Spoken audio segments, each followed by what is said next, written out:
यहाँ अभी दीपेंद्र सिंह हुड्डा पहुंचे हैं, रोहतक के सांसद हैं, और जिस तरीके से इनका कार्यक्रम है कि हरियाणा मांगे जवाब, इसकी शुरुआत आज करनाल से की है और वाल्मीकि चौक पर पहुंचे हैं दीपेंद्र सिंह हुड्डा। यहाँ पर वो माल्यार्पण करेंगे और उसके बाद यहाँ पर वाल्मीकि समाज की तरफ से भी उनको सम्मानित किया जा रहा है। अब करनाल के वाल्मीकि चौक से दीपेंद्र सिंह हुड्डा का कारवां निकला है आगे। आप देख सकते हैं कि यहाँ कुछ देर पहले दीपेंद्र सिंह हुड्डा थे और वाल्मीकि समाज ने यहीं पर उनको सम्मानित भी किया।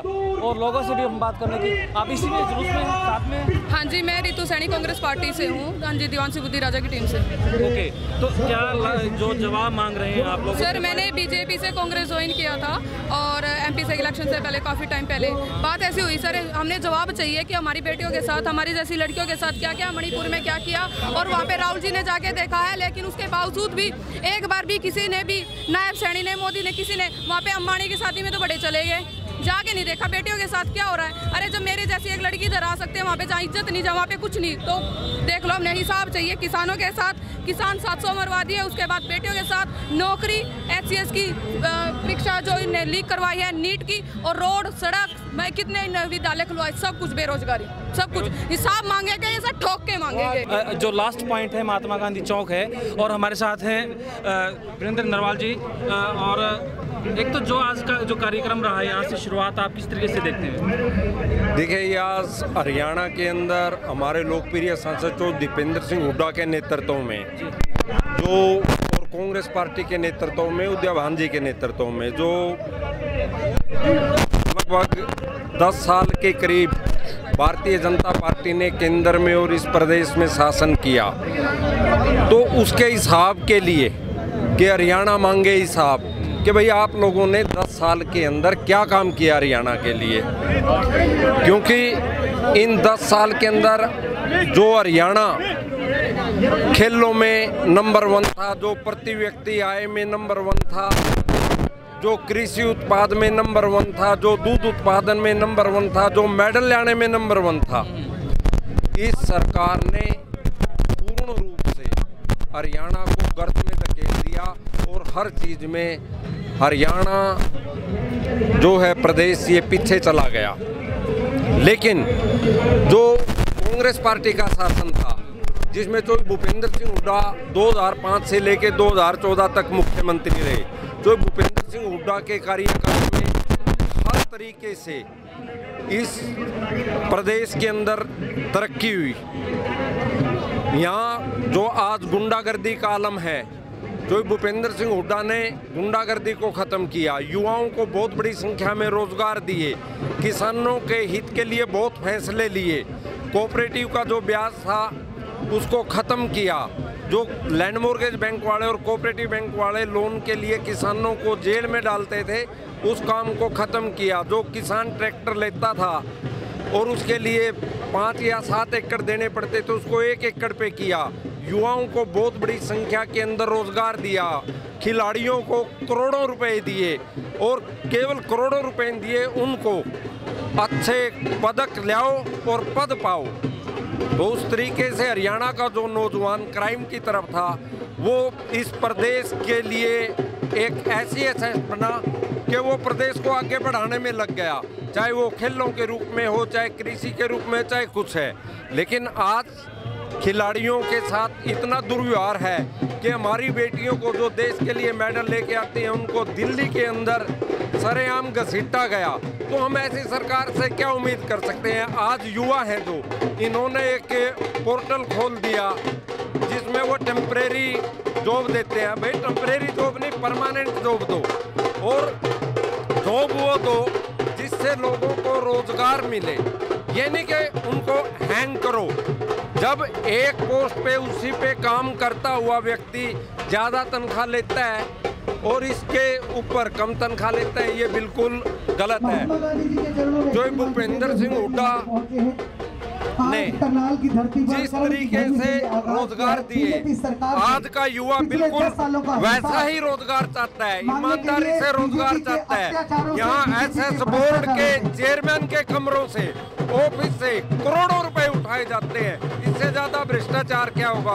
अब आप देख रहे होंगे जो ये नीट के और दूसरे पेपर थे, कितने युवाओं का जो भविष्य है वो बिल्कुल खराब कर दिया है इस सरकार ने।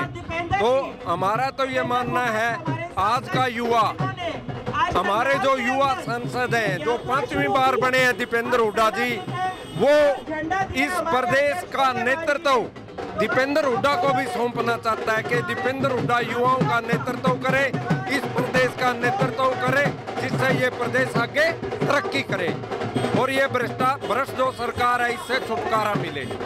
आगाज कैसा लगा? देखिए, ये आगाज तो उस दिन शुरू हो गया था जिस दिन बीजेपी सरकार 3 काले कानून लेके आई थी और किसानों को 13 महीने खुले आसमान में बैठने पे मजबूर किया था। तो आज चाहे वो मजदूर है, चाहे वो किसान है, चाहे वो कोई भी वर्ग है, चाहे युवा है, तो हर तरफ तराई जो मची हुई है, ये आगाज तो उसी दिन लग गया था।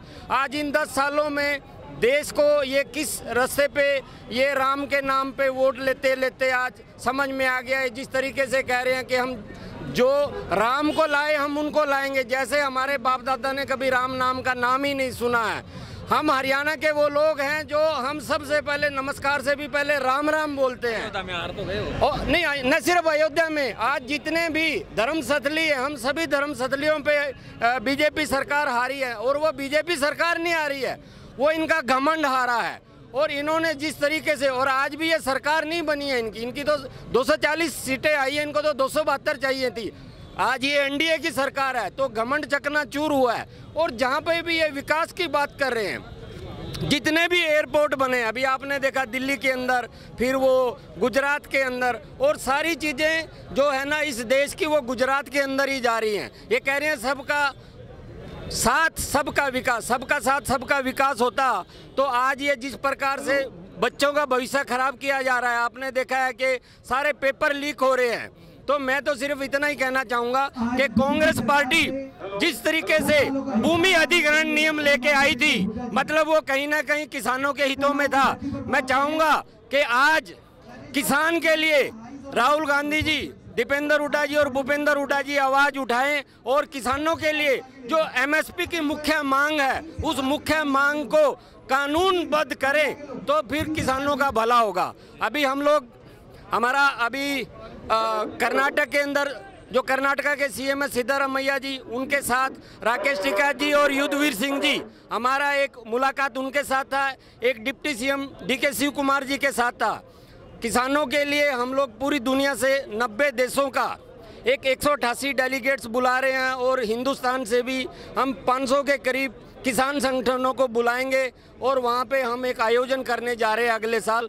उसकी हमने प्रक्रिया शुरू कर दी है।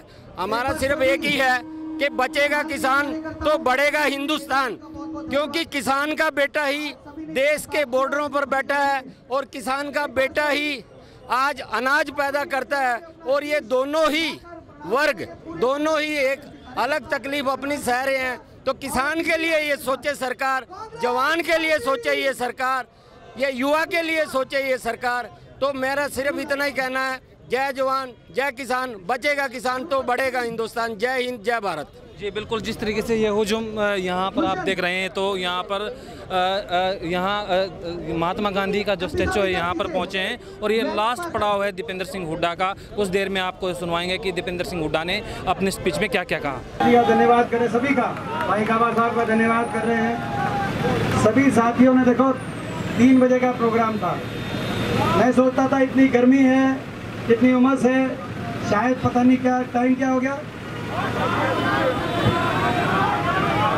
8 ऐसा लग रहा है कि अभी तो जो है अपनी शुरुआत हुई है और ऐसा है कि आप पूरी रात चलने को तैयार हो, ऐसा लग रहा है।